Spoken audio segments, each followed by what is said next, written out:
Bonjour à tous, Olivier Tréca du Chasseur de Migrateurs. Écoutez, je suis ravi de vous retrouver. On est le 1er novembre, c'est la Toussaint.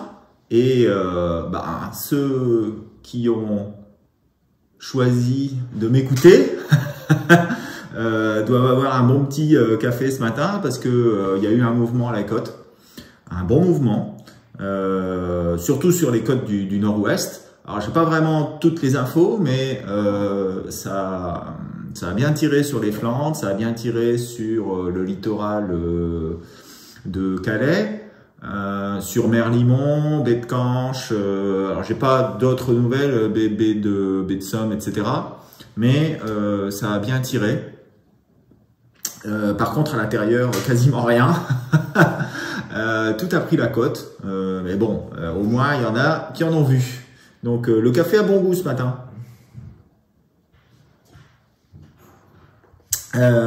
Pour la suite, en tout état de cause, pour la suite, ça devrait être un coup très spot, hein, parce que les vents vont repartir dans l'autre sens, les pressions diminuent sur les zones de départ. Voilà, ça va pas être forcément extraordinaire. Il devrait y avoir un petit peu, un petit peu de reste. Mais pour la suite, ça devrait être meilleur. Alors, je vous laisse regarder là. Je ne vais pas vous spoiler. Je vous laisse regarder la suite. Mais vendredi pourrait être une nuit tout à fait intéressante. Au niveau des terrestres, ça continue à bouger avec énormément de grives. Énormément de pigeons aussi et comme on l'avait prévu, les bécasses. Alors ça arrive toujours à peu près au même moment, hein, à la Toussaint, mais là particulièrement il y a eu des bécasses qui sont arrivées en milieu de semaine, comme on l'a, enfin ce week-end aussi, comme je l'avais annoncé, on va dire. Je pense que ça devrait continuer, hein, parce que les pressions sont toujours bien centrées sur les Balkans et elles devraient aussi arriver aussi sur la Russie. Donc on devrait avoir des descentes de la Russie, des arrivées de la Russie avec des bécasses qui ne sont pas encore partis. Voilà. Écoutez, je vais laisser la parole à Thierry qui va j'espère, nous annoncer des bonnes nouvelles. J'espère qu'il sera d'accord avec moi. Alors, je vous le rappelle, moi, je ne regarde pas les prévisions de Thierry avant de faire les miennes. Donc, comme ça, vous pouvez avoir deux visions qui sont parfois différentes, mais qui sont parfois concordantes. D'autre part, n'oubliez pas, hein, abonnez-vous à la chaîne si vous aimez ça. Mettez un like. Et puis, surtout, n'oubliez pas MigTracker, parce que j'ai l'impression que ça baisse un petit peu, les MigTracker.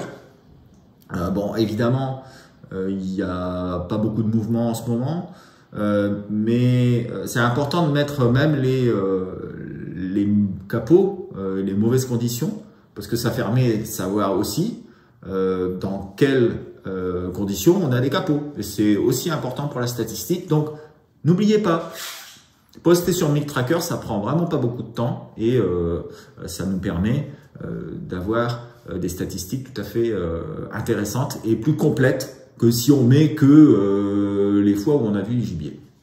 Voilà, allez, je vous souhaite une excellente semaine. On se revoit vendredi pour la mise à jour. Et puis en attendant, écoutez, bonne bredouille. Et je laisse la parole à Thierry. Ciao, ciao! Bonjour à tous et merci de votre présence pour ces nouvelles prévisions. Alors, qu'est-ce qui s'est passé cette semaine? Eh bien, comme prévu, vendredi, samedi, dimanche, pas terrible, hein, des moyennes très très basses, beaucoup de capots. On ne bat pas des records, mais c'est vraiment pas terrible. Ce qui est vraiment incroyable, c'est la succession de très mauvais résultats depuis 8 jours. Et puis, lundi soir, c'est d'un seul coup un gros passage qui arrive. On a des résultats assez importants sur les Flandres. Quelques bons résultats en Normandie, beaucoup moins dans le sud-ouest, hein, comme depuis quelque temps. Est-ce que c'est vraiment de la migration? Est-ce que c'est du gibier qui a bougé à cause de la tempête? et qui est allé se mettre sur les mares au lieu de rester en bord de mer. C'est pas sûr encore, mais en tout cas, il y a eu du monde et pas mal de monde, bien sûr. Alors cette semaine, qu'est-ce qui va se passer? Eh bien cette semaine, vous allez voir, il y a des choses à dire quand même. Alors globalement, pour la semaine, les centres d'action ne sont pas très favorables. Vous verrez qu'il y a une exception pour une nuit à faire absolument pour tout le monde. Mais globalement, donc on a la dépression quand même sur le nord-ouest, sur l'Atlantique, l'anticyclone au sud, au sud-ouest et au sud-est. Voilà, c'est globalement le scénario. Donc pas globalement très favorable. Pour mardi, on a une situation qui est encore assez favorable pour le sud. Donc l'Occitanie, la Camargue doivent pouvoir en bénéficier. Le nord-ouest n'est pas favorisé. Le coup de lundi soir est terminé et donc il ne faut pas trop espérer. Globalement, une moyenne à 1,7 pour le national. Quand même des chiffres pas trop négatifs globalement, parce qu'on est quand même à la meilleure saison de l'année. Pour mercredi, on prend les mêmes et on recommence. Le sud plutôt avantageux. Globalement, une moyenne à 1,4, un peu moins bonne que la veille. Donc rien de plus à dire, vent de sud-ouest partout sur le nord-ouest jusqu'à la Scandinavie. Pour jeudi, on a un peu la même situation qui se dégrade dans le sud. Des vents d'ouest, nord-ouest sur l'ouest, vent d'ouest sur le nord, vent de sud-ouest, sud-sud-ouest partout sur l'Allemagne. Il n'y a pas grand-chose à espérer pour la nuit de jeudi à vendredi, et donc la moyenne prévue est de 1,5 national. Pour vendredi, eh bien, je donne un ticket, un gros ticket. Et donc, on a une possibilité de déflagration, car on a l'anticyclone qui se met de la Russie à la Scandinavie, et on a une dorsale qui se met sur l'Angleterre. On a juste un gros point d'interrogation que vous voyez sur la carte, c'est qu'on a une petite dépression, assez creuse quand même, qui se loge sur le Danemark. Et la grande question, c'est est-ce que le gibier va passer par-dessous? Est-ce qu'il va juste passer? Eh bien, je prends le risque de vous dire qu'il va le faire parce qu'on est à la meilleure période de l'année et parce que l'envie de migrer est tellement forte à cette période que cette dépression, il va la passer. Donc, je vous mets des notes très élevées pour vendredi. Donc, entre 4, 5, 6 de moyenne en nombre de pauses, un peu partout. Et donc, je pense que vendredi sera une nuit assez importante. Donc, vous pouvez y courir. Et pour samedi, eh bien, on va dire que c'est la suite exactement de ce qui s'est passé. 1,2 de moyenne pour la prévision de samedi et toujours des prévisions un peu plus fortes pour l'Est et le Sud-Est. Mais bon, je n'y crois pas trop cette semaine. On risque d'avoir quand même pas mal de brouillard, surtout dans le nord. Ça va être parfois très dur à vivre. Voilà. Alors, bonne bredouille quand même à tout le monde. Et puis, profitez quand même. Envoyez-moi toutes vos vieilles nuits que vous n'avez pas encore envoyées à Big Tracker pour enrichir la base. C'est toujours utile. Et puis, merci d'être là. Et puis, on va continuer. Au revoir. Les nuits se suivent et elles ne se ressemblent pas. Samedi, c'est terminé. Il y aura juste les restes de la veille, ce qui est possible bien sûr, mais ça ne sera que les restes de la veille. Toutes les conditions sont complètement disparues, celles qui étaient si bonnes la veille au soir. Donc, vous pouvez encore y aller, prendre quelques restes, et je vous souhaite pour la semaine une très bonne bredouille et de belles réussites. Allez, au revoir. Bon, ben on va regarder les vidéos, on va regarder les prévisions de migration. Alors, pour mardi à mercredi, ben, je pense que le coup est fait. C'est-à-dire que suite à la migration qu'on a eue ce lundi lundi à mardi, eh bien, ça a un coût qui va être sans lendemain. Les pressions sont toujours sur les Balkans, hein, centrées sur, j'allais dire la Hongrie, la Roumanie, etc. Il y a une petite dorsale qui monte sur la Sibérie, et puis on a une énorme dépression sur la Volga et une autre énorme dépression sur l'Islande, la Scandinavie, UK, etc. Donc pour moi, ça devrait continuer, toujours des terrestres, mouvement diffus après les départs d'hier. Ça va continuer un petit peu, mais vraiment pas beaucoup. Donc pour moi, un et demi, mais vraiment tiré par les cheveux.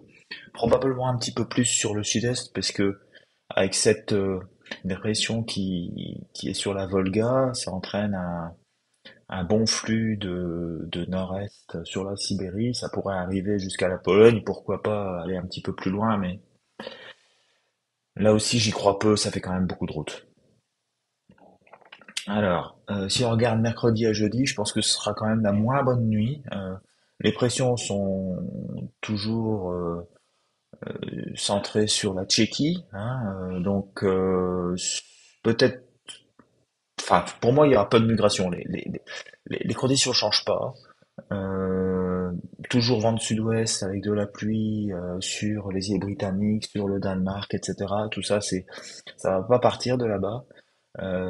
Alors peut-être un petit peu de Tchéquie, etc. Mais tout ça, c'est des oiseaux qui vont aller vers l'est, qui vont aller vers le sud-est, qui vont prendre la ligne Rhône, qui vont s'arrêter en Italie ou voilà un petit peu sur le littoral méditerranéen, mais probablement un petit peu plus sur le littoral méditerranéen. J'ai mis un moins, mais peut-être que ça sera un petit peu plus. Pour jeudi à vendredi, bah, la situation elle se complexifie. C'est-à-dire que notre fameuse dorsale sur la Sibérie, elle descend vers le sud-ouest, elle va s'installer 1020 sur, j'allais dire, le nord des pays baltes, hein, sur Saint-Pétersbourg. Ce qui fait que la dépression qui est sur à l'ouest, hein, sur l'Islande, etc., ça commence à se combler. Mais ça commence à se combler parce que tout va se déverser sur la France, les Pays-Bas au niveau pluie. Ça, c'est une bonne chose. Et on a une sorte de petite dorsale qui remonte aussi sur les Açores et qui vient se caler entre la dépression très creuse qui arrive au sud du Groenland et ces dépressions qui sont en train de se combler sur les îles Britanniques. Donc ce qui fait que ça génère un jet d'Islande vers le nord-ouest avec là aussi un retour d'est dû à ces dépressions sur l'Irlande vers le nord-ouest, sur l'Islande vers l'Écosse. Et de l'autre côté, ben, on a des zones de départ qui sont très très bien placées, hein, sur la Russie, la Biélorussie, la Pologne, etc. Mais entre les deux, on a de la pluie. Donc c'est compliqué à déterminer. Je pense que il pourrait arriver des siffleurs sur le nord-ouest, hein, les siffleurs islandais qu'on n'a toujours pas vus, hein, parce que bah, ça fait quand même un gros bail que on n'a pas eu, qu'il n'y a pas eu des bonnes conditions de départ sur l'Islande. D'autant plus que là, bah, les températures vont un petit peu baisser là sur l'Islande, comme ils baissent aussi sur la Sibérie, et il commence à y avoir de la neige. Et bah, pour moi, des sarcelles et des souchets les souchets qu'on n'a toujours pas vraiment vus euh, sur l'est du pays, qui devraient arriver. Voilà. Donc pour moi, jeudi et vendredi, ça peut être une nuit intéressante avec probablement quelques oiseaux qui pourraient arriver donc sur le nord-ouest du pays et sur l'est.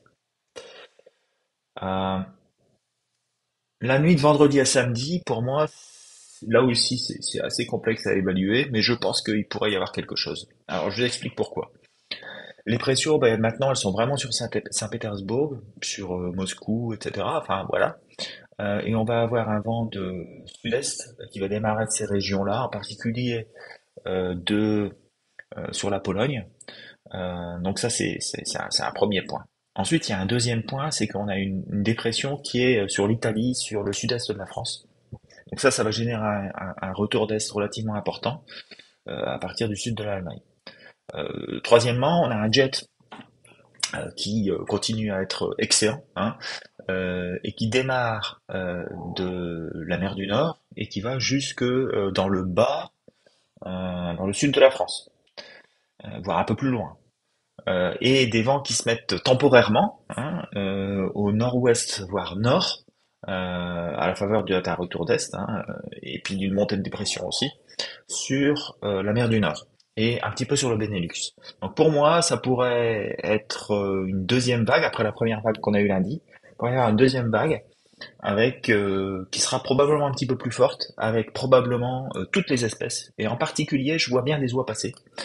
Euh, des oies, des siffleurs, des sarcelles, des souches, enfin toute espèce, aussi des grives, etc., qui vont démarrer.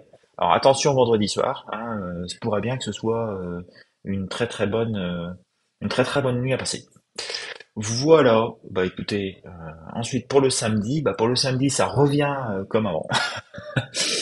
Donc ça va être très spot. Et puis après pour la suite, là on commence à avoir à revenir comme la semaine précédente, avec des pressions sur le sud-est de l'Europe et sur l'est, et puis une dépression sur le nord-ouest. On revient à la même situation. Donc pour moi, il va pas falloir les louper. C'est-à-dire que mardi et mercredi cette nuit, pas top parce que le coup il est fait. Mercredi et jeudi, ça devrait être moyen, surtout sur le sud-est. Jeudi à vendredi, pour moi, ça peut être un truc à surprise, mais surtout sur le nord-ouest, hein, avec le retour d'est sur l'Irlande, qui pourrait faire arriver des oiseaux, et l'Islande aussi. Vitesse grand V avec le jet, en particulier des siffleurs. Et vendredi et samedi, là, peut-être le gros truc. Avec alors c'est complexe à évaluer, hein, c'est pas un anticyclone qui est sur la Scandinavie qui nous génère un vent de nord-est de Moscou à Paris, hein. Non, c'est beaucoup plus complexe. Ça va être assez rapide, assez spot, mais ça pourrait être relativement violent.